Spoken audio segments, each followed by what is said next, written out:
I can buy anyone, but the millionaire falls in love with a virgin he could never buy. An autumn afternoon in Manhattan painted the sky in soft gold, sunlight slipping between skyscrapers and casting streaks of light onto the crowded streets. Inside a sleek black Mercedes, Ethan Grant sat silently in the back seat, an iPad resting on his lap as his eyes moved over numbers and contracts, as if the world outside had nothing to do with him. At 34, Ethan was the CEO of Grant Capital and Tech, a finance and technology empire spanning over 10 countries.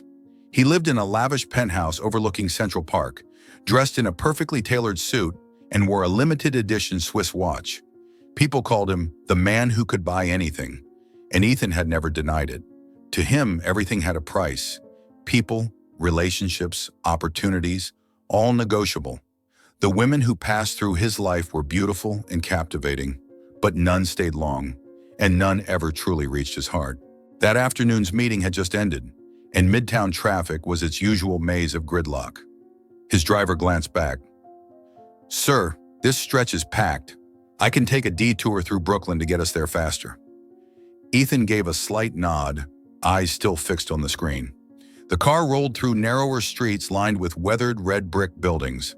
At an intersection, his gaze drifted from the iPad. Across the corner stood a modest building with a faded sign that read, Brooklyn Community Arts Center. Through a wide window, he saw a circle of children singing, their innocent voices carrying out into the street.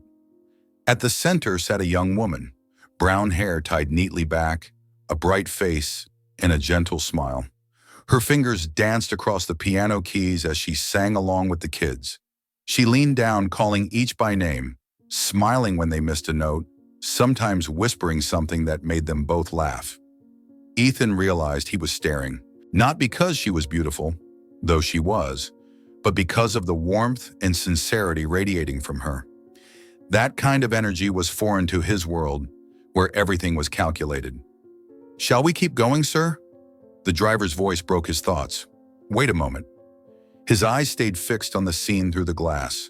For a few seconds, it felt as if the noisy city outside had vanished, leaving only the sound of the piano and the children's voices. The light turned green, and the car rolled forward. Yet the image of the woman at the piano clung to Ethan's mind. He didn't know her name, nor why he cared. He only knew that, for the first time in years, he realized some things could never be bought.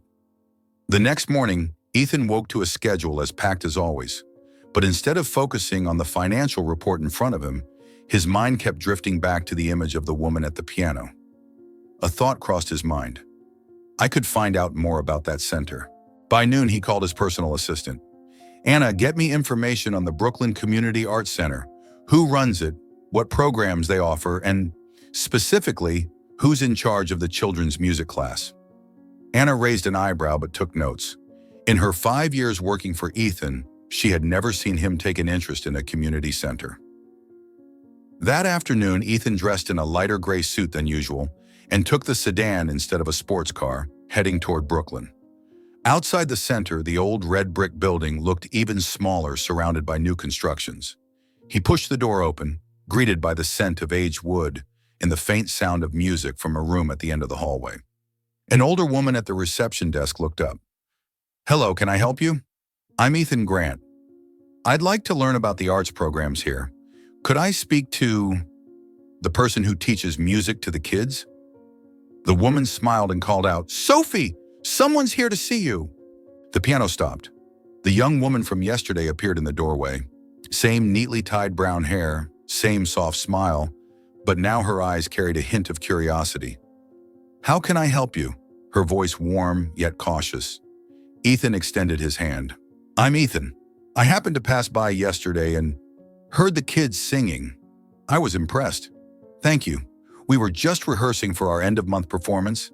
I'd like to support the center, maybe with new instruments or anything you think is needed." Sophie hesitated. "We do accept donations, but you should know, many people give once, take a photo, and disappear. I don't want the kids to get their hopes up and then be disappointed. I'm not here for a photo." Their eyes met. For a moment, Ethan realized she was assessing him, and he wasn't used to being scrutinized like that. "Then, come back tomorrow. Sophie finally said, her tone measured. If you're serious, we'll talk about what the center really needs. As Ethan walked back to his car, he realized something. It had been a long time since someone didn't immediately accept his offer, and that only made him want to return even more. The next morning, Ethan returned to the center, this time dressed casually, a white shirt, khaki trousers, and brown loafers. He carried a small notebook and pen, looking more like someone ready to listen than a corporate executive. Sophie met him at the door, her expression less guarded than the day before. I only have an hour free before class starts, she said. An hour's enough. They sat in a corner of a room filled with worn-out instruments. There were guitars missing strings, drums with cracked skins, and a piano that had yellowed with age. Ethan opened his notebook, jotting things down as Sophie listed what they lacked. Broken speakers, faulty microphones, not enough music books. How long have you worked here? Ethan asked. This is my 4th year. I started right after graduating from the conservatory. Why not teach at a private school or give private lessons? You'd earn much more. Sophie smiled, a smile that made him forget where he was for a moment. I want the kids here to have access to music. For many of them, this class is the only joy they get all week. Ethan was silent for a moment, scribbling in his notebook.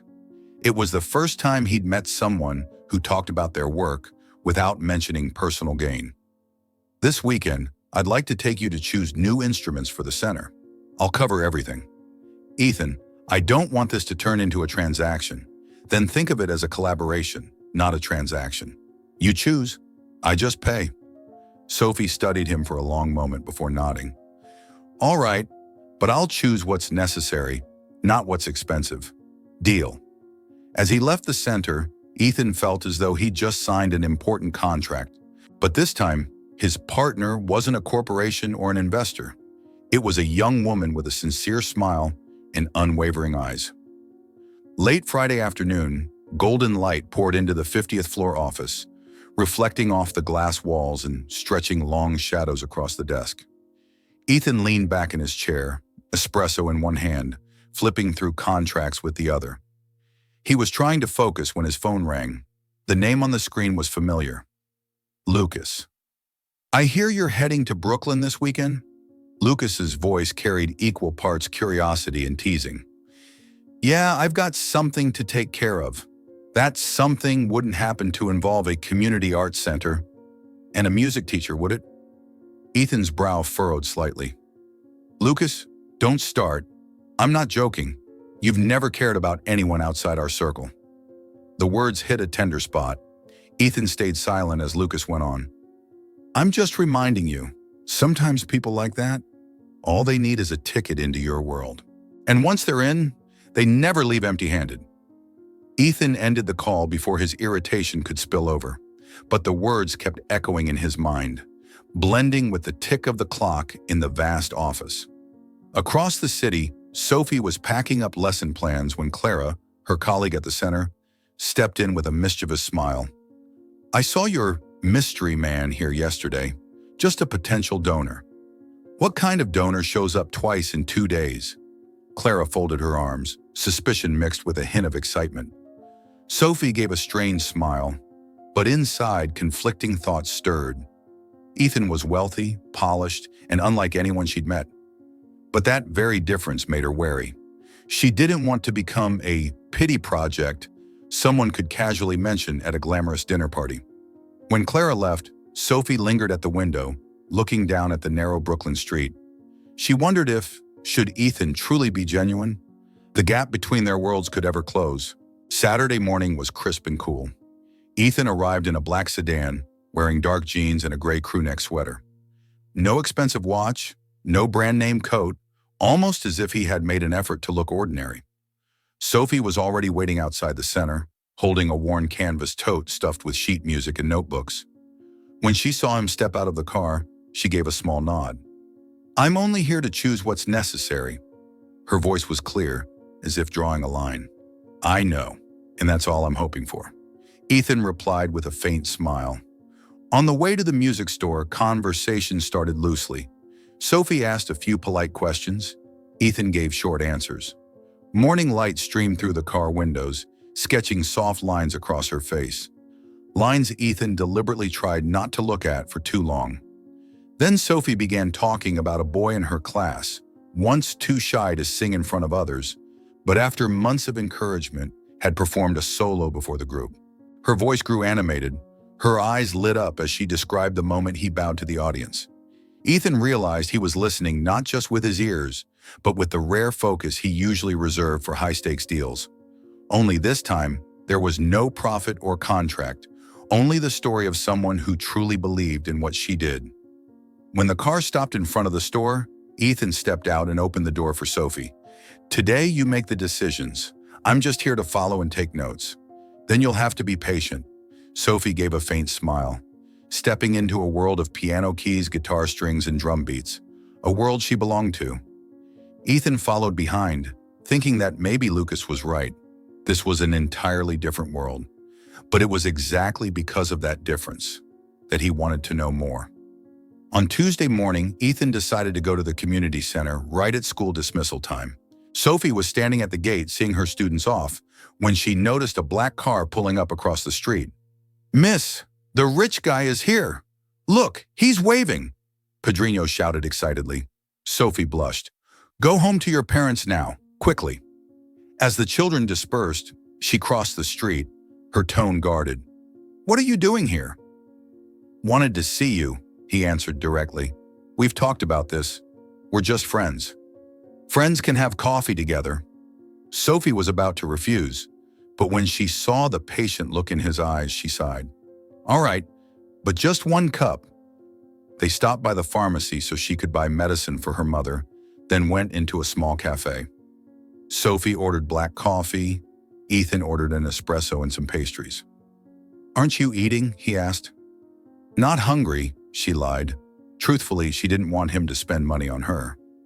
"Consider it payment for agreeing to see me," he said with a smile, ordering a sandwich for her. After a brief silence, Ethan leaned forward.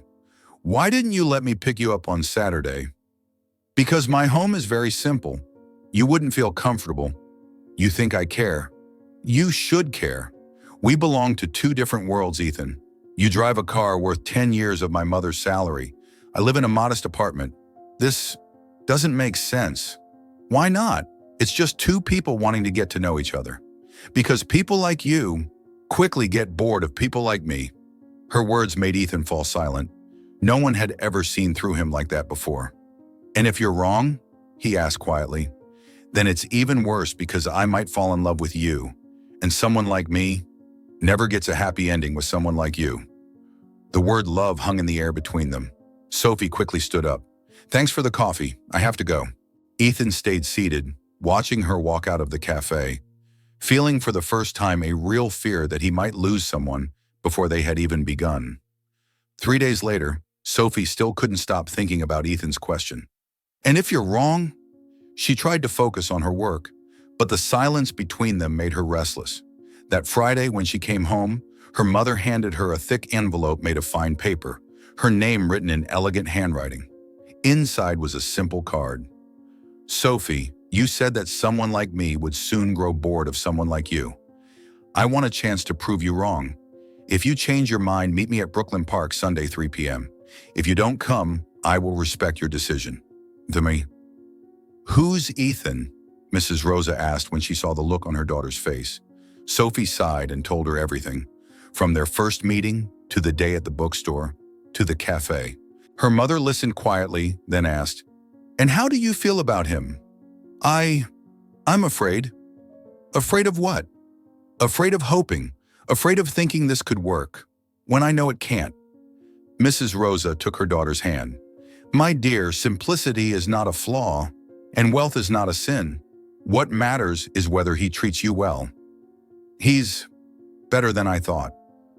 "Then why are you running away?"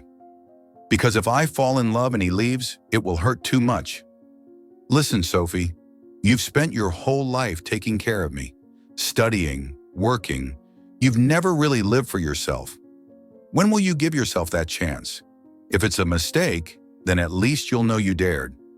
Sunday, 3:10 p.m. Sophie stepped off the bus after a 2-hour ride wearing the blue dress she had chosen that day at the bookstore. Ethan was already sitting on a bench, gazing out at the lake. When he saw her, he jumped to his feet, his smile making her heart tighten. "You came." "Almost didn't," she replied. "But you did. That's enough." They walked through the park in silence for a few minutes before Sophie asked, "Why are you doing this? You could choose anyone." "Because when I'm with you, I forget who I have to be and remember who I want to be." "And who do you want to be?" "The man worthy of standing beside you." Sophie felt her eyes grow moist. Ethan stepped closer. "I know we're different. I know my life is complicated. I know my past isn't something to be proud of. But no one has ever made me want to change the way you do." "And how do you feel about me?" "I want to know everything about you. Your favorite food, the movie that makes you cry, the sound of your voice when you first wake up. I want to make you laugh, protect you, give you everything you deserve." "I don't need your wealth, Ethan. I know. That's exactly why I'm here, to give you the one thing you can't refuse, my time, my attention, and my effort to become a better man." Sophie looked straight into his eyes and saw a sincerity she had never seen before. "I'm afraid," she whispered. "So am I," he said softly, taking her hand. "But maybe we can be afraid together." She took a deep breath, then nodded. "All right, but slowly, and it has to be real." "Completely," he promised with a smile. "And no using money or gifts to impress me." "Agreed. If I'm not ready for something, you have to respect that. I promise." Sophie smiled faintly. "Well, do you want to know my favorite food?" All week, Ethan felt both excited and nervous, a sensation he had never experienced before any meeting. On Wednesday, Sophie finally agreed to let him come to her home to meet her mother on Saturday. That morning, he changed his clothes 5 times before finally settling on dark jeans and a simple button-up shirt, the most normal outfit he owned. Instead of his Lamborghini, he drove a more modest sedan, afraid of drawing too much attention in her neighborhood. Margaret Miller's apartment was on the 3rd floor of an old Brooklyn building, the kind that had stood for decades and only grown warmer with time. The hallway was narrow, the beige walls faded, the wooden floor creaking under each step. Ethan walked in as if stepping into a different world from the marble-floored apartments of Manhattan he knew. Sophie opened the door. Immediately, a warm scent of freshly baked apple pie floated out, laced with cinnamon and butter. In the kitchen, Margaret, petite, with neatly pinned graying hair and bright, perceptive eyes, was slicing apples. She turned, her gaze sweeping over Ethan from head to toe. It wasn't a cold appraisal, but a deep observation, as if trying to read the man standing before her. "Hello," she said, adjusting her dress slightly. "Hi, you look beautiful today." She smiled, then warned him. "My mother can be a bit direct. If she says something that offends you, I understand, and I won't take it personally." Kushat. The house was small but clean and cozy. The walls were lined with photos of Sophie from childhood to adulthood, a few potted plants by the window, and the warm aroma of food drifting in from the kitchen. Margaret stepped out, a petite woman with neatly pinned silver hair and sharp, intelligent eyes that swept over Ethan from head to toe. "So, you're Ethan, the one who's been keeping my daughter up at night for weeks." "Mom!" Sophie blushed. Ethan smiled. "I hope it's for a good reason." "We'll see," Margaret replied, though a glint of humor flickered in her eyes. "Sit down, I'll make coffee." She returned with a tray of hot black coffee, freshly baked bread, and corn cake. "Do you eat sweets?" "Yes, ma'am, I do." "Good. A man who doesn't eat sweets has no soul." Once they were seated, Margaret began her interrogation. "Sophie says you own a construction company. Do you build houses for the poor?" "No, mostly shopping centers and office towers." "Ah, so you work for the rich," she said, taking a sip of coffee. "Mom," Sophie murmured. Ethan set his cup down and looked her straight in the eye. "Mrs. Margaret, if I may be honest, my whole life I've been able to get anything I wanted, including women. But when I met Sophie for the first time, someone looked at me and didn't see the money first. That made me want to become someone worthy of her." Margaret studied him for a long moment. "And do you think you're worthy?" To be honest, I don't know yet, but I want to try. I've never thought about a future with anyone before, but with Sophie I do. There was a brief silence, then Margaret gave a faint smile. All right, but remember this. If you hurt her, no amount of money will save you from me. I understand, Ethan replied sincerely. The atmosphere softened. Margaret began telling stories from Sophie's childhood, and Ethan listened intently, occasionally laughing. When it was time to leave, she walked him to the door and said quietly, "Thank you for giving me a reason to believe in you." A week later, when Ethan called Sophie, his voice carried both hesitation and resolve. "This Saturday night, my family is having a small dinner at our place. I want you to come with me." Sophie hesitated. "Ethan, I don't think it's just dinner, and I want them to know who's important to me." She stayed silent for a few seconds, then agreed. That evening, Ethan's black sedan stopped in front of an elegant townhouse in the Upper East Side. Dark wooden doors, crystal chandeliers casting warm light over the entrance. Sophie adjusted the simple navy dress she had deliberated over all week. The door opened, and Helena Grant, Ethan's mother, appeared. She wore an ivory silk dress, her blonde hair perfectly styled. "Hello, Sophie. Lovely to meet you. Ethan has told us a lot about you." "It's lovely to meet you, too," Sophie replied, keeping her voice steady. They stepped into a spacious living room with high ceilings, walls lined with expensive artwork. Charles Grant, Ethan's father, stood near the fireplace. He shook Sophie's hand, his manner polite but appraising. Throughout dinner, Helena and Charles repeatedly asked Sophie about her work, education, and family. When Sophie mentioned that her mother had been a seamstress and was now retired, the table's atmosphere subtly shifted. "Working at a community center must be exhausting?" Helena smiled, but her eyes weren't entirely warm. "Yes, but it's worth it. Every day I see the children improving, and that's enough to make me happy." Ethan interjected, "Sophie is the reason the center has all new instruments. And the reason I've started caring about community projects?" Helena's smile thinned. "That's wonderful." After dinner, as Ethan drove Sophie home, she sat quietly for a long moment before saying softly, "I know they don't like me. They just need time. No, Ethan, they'll never think I fit. And I'm not sure I want to try to fit." Ethan squeezed her hand tighter, but deep down he knew that gap was real. After the tense dinner with her family, Sophie began to keep her distance. Ethan called and texted, but she responded briefly, coldly. By Tuesday, when he insisted, "We need to talk," she answered firmly, "There's nothing to talk about. I got the message. I don't belong in your world, and that's fine. I knew that from the start." The call ended, leaving Ethan staring at his phone screen, hollow inside. He went to the school, but she had taken a few days off. At her home, he met Margaret. She only shook her head. "She doesn't want to see you." Sophie has a lot of self-respect. When she feels she's been judged as unworthy, she closes her heart. Those words haunted Ethan. All week, he barely slept, skipping important meetings. Finally, on Friday morning, he called Diego. "You'll have to take over some of the projects for now. I need to make a change." "You're still thinking about that teacher?" "Ethan, don't risk." "No, this isn't just because of her. I want to live a different life." On Wednesday evening, Ethan decided to go straight to the center.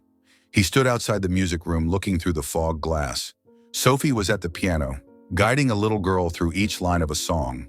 Her gentle smile was still there, but her eyes seemed distant. When the class ended, she saw him waiting in the hallway. "We need to talk," he began. "I think we should stop, Ethan, before we cross a line that will only make it harder for both of us." The words landed like a cold blade. "Because of my parents?" His voice was low. "Not just them. Ethan, your world and mine are too different. I don't want to constantly prove I'm worthy of you. You don't have to prove anything, but you'll always be stuck in the middle, between your family and me, and that will exhaust us both." Ethan searched for words, but every argument dissolved when he saw her eyes. They held no anger, only a quiet sadness, something he couldn't erase with any gift or promise. Sophie spoke softly.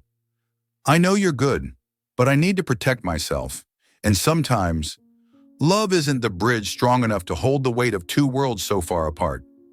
She walked away, leaving Ethan standing in the empty hallway, feeling as if all the sound had drained from the room. 3 days later, Ethan still hadn't contacted Sophie, but instead of drowning himself in whiskey or seeking temporary distractions, he spent his time alone in the penthouse, gazing down at Central Park covered in golden leaves. Sophie's words from that day kept echoing. Sometimes love isn't enough to win over everything. On Monday morning, Ethan walked into the Grant Capital and Tech boardroom. The directors were stunned to see him carrying a thick envelope. Standing at the head of the long table, his voice was calm. "I'm stepping down as CEO, effective immediately. This isn't a decision I made overnight. It's the result of realizing I want my life to mean more than profit margins." Murmurs filled the room. "Ethan, you can't be serious," Lucas said. "I am.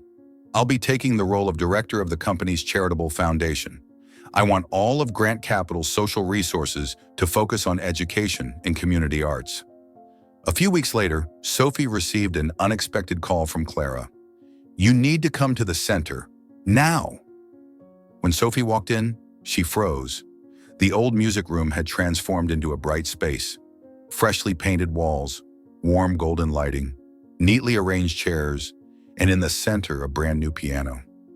Ethan stood beside it, watching her. "You did all this?"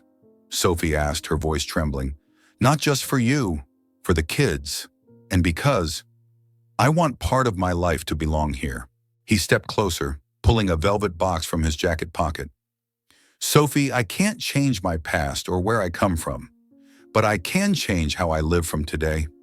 Please, give me the chance to stand beside you, not above you, not in the world I came from, but in the one we can build together." Tears shimmered in Sophie's eyes. She nodded gently. "But on one condition, I keep working here, and we live near Brooklyn." Ethan smiled. "Deal." 2 years later. The small house on a quiet Brooklyn street welcomed the morning sun through its windows. In the kitchen, the smell of coffee mingled with fresh-baked bread. Ethan, in a simple shirt, poured coffee while Sophie sat at the table, her hand resting gently on her rounded belly. "Do you think our child will love music like you do?" Ethan asked, filling the cups. Sophie smiled. "If they hear you play guitar every night, definitely. I'm still terrible at it, but they'll see you trying, and that's what matters." At the community center, the music room had become the heart of the building. Classes buzzed with life, the sounds of piano, drums, and singing spilling into the hallways. Ethan still taught a small guitar group every week, while Sophie led the citywide children's music program. The Grant family had kept their distance at first, but time and Ethan's persistence changed that. His mother, Helena, began attending concerts organized by the center, even donating a set of violins to the class. One weekend evening, as the sun set over Brooklyn, Ethan and Sophie sat together on the bench outside the center, watching the children sing under the soft golden light. "Do you remember the first day you saw me here?" Sophie asked. "Of course. I thought I'd only be here for a few minutes, but I ended up staying for a lifetime." They held hands, saying nothing more, because they both knew what mattered most wasn't where they had come from, but how they had chosen to live from this day on. The story of Ethan and Sophie reminds us that sometimes the most precious things in life are not what we own, but how we choose to live in love. From a man who once believed everything had a price, Ethan learned to value what money could never buy. Genuine sincerity, patience, and love born from the heart. Sophie, with her unwavering belief in music and her dream of bringing joy to children, became a mirror that showed Ethan a new way to live. A life of giving, of connection, and of staying true to oneself. Life will never be perfect, and differences will always exist. But when two people have the courage to walk toward each other and nurture what they share, they can create their own world, one filled with meaning and happiness. If this story touched your heart, hit like and share to spread this message of love and kindness. And don't forget to leave a comment sharing what you believe is priceless in life. Who knows, your answer might just inspire someone else today.